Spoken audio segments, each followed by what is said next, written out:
Hello everyone, and this demo is going to be an overview of the cloud application security architecture for Oracle, how to manage users and usage. I'm your guide through this brief reflection on what Oracle Cloud Application Security looks like. This demo will outline some recommendations for Oracle Cloud Applications rule management and provide a supporting discussion for supporting those recommendations. It will provide an overview of what rule inheritance hierarchy means to gain an understanding of how workers gain access to privileges. The discussion will turn to the Oracle Security Reference Model, and the overall effort is to support the idea of an enterprise creating custom rules for worker provisioning.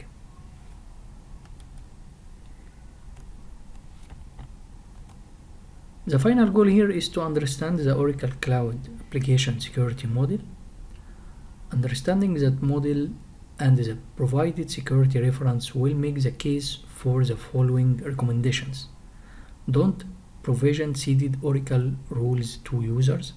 These rules properly provide more access than the enterprise requires. However, if the enterprise policies can support the greater access, there is nothing that prevents an Oracle seeded rule from being provisioned.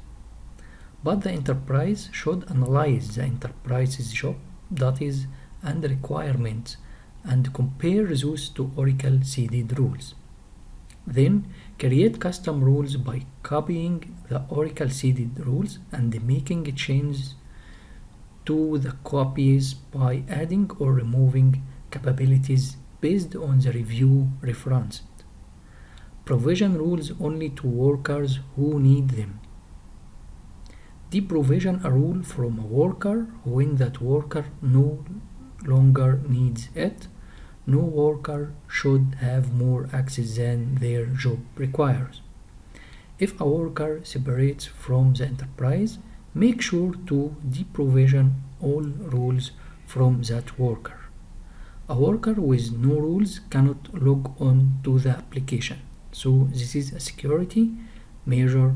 If the separated worker has access requirements, then provide only the rules that meet the separated worker's needs. Don't leave implementation rules provisioning when they are no longer needed. Only system administrators need access to system administration capabilities. The employee or content worker rules should provide all access needed by a worker to take care of themselves.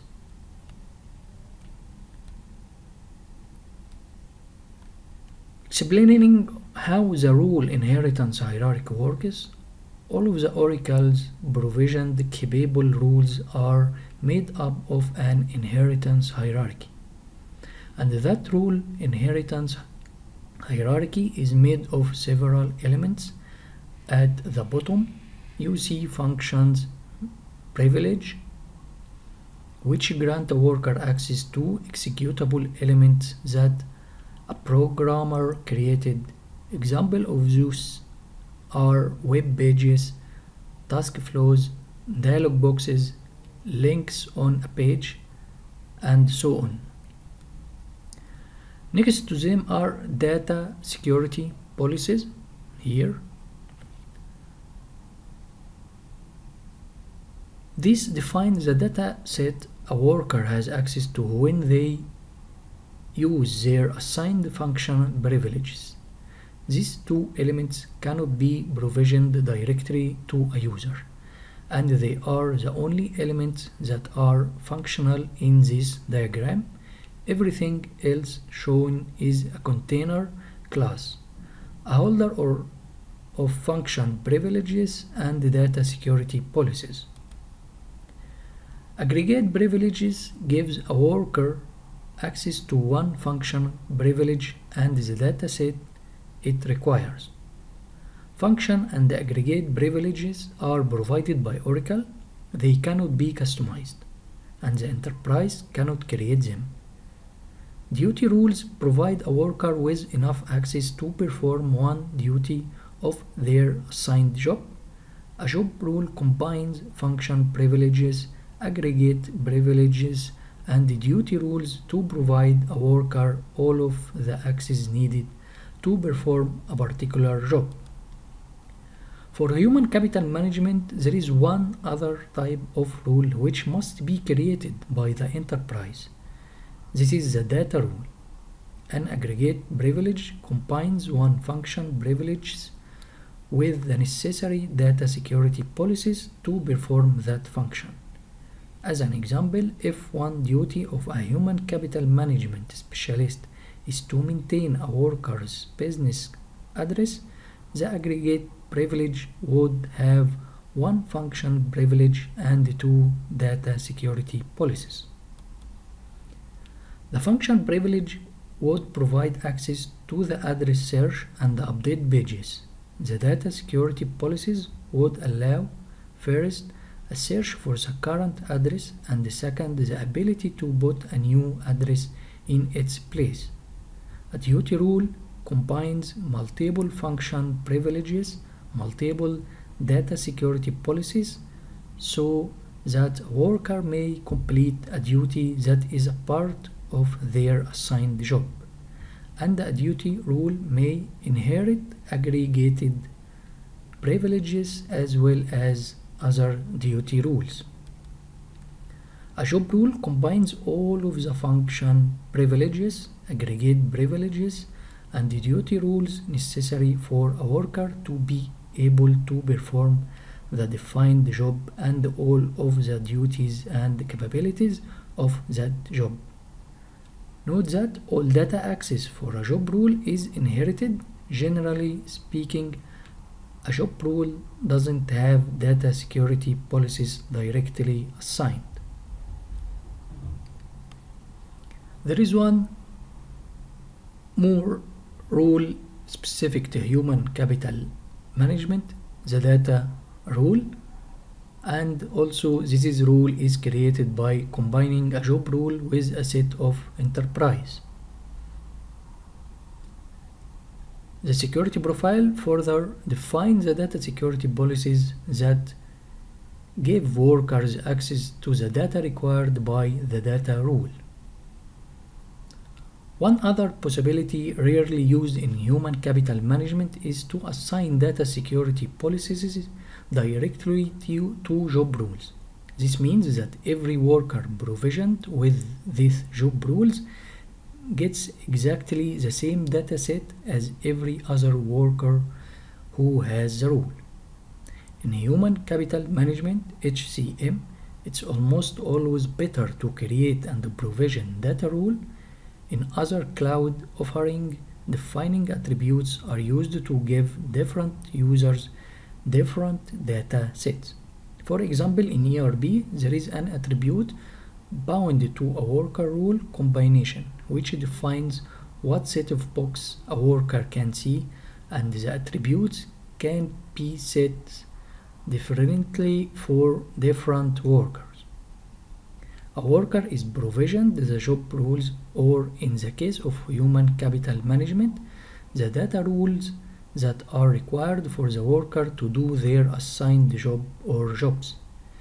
This is what makes up the rule inheritance hierarchy. Another rule type called an abstract rule is not shown here, but an abstract rule has the same inheritance hierarchy structure as a job rule. Abstract rule doesn't provide job access. However, rather, it contains an inheritance hierarchy that identifies a worker's place in the enterprise and allow workers to take care of themselves. Examples of an abstract rule include the employee rule, the content worker rule, and the line manager rule.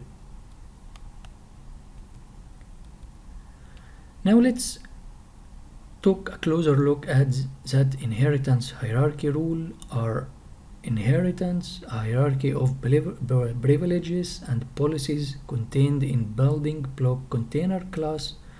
Rules are required by workers for access to any functional element in the cloud applications. In fact, a worker with a user ID but no rule is not allowed access to the cloud applications at all. They want to be able to log on.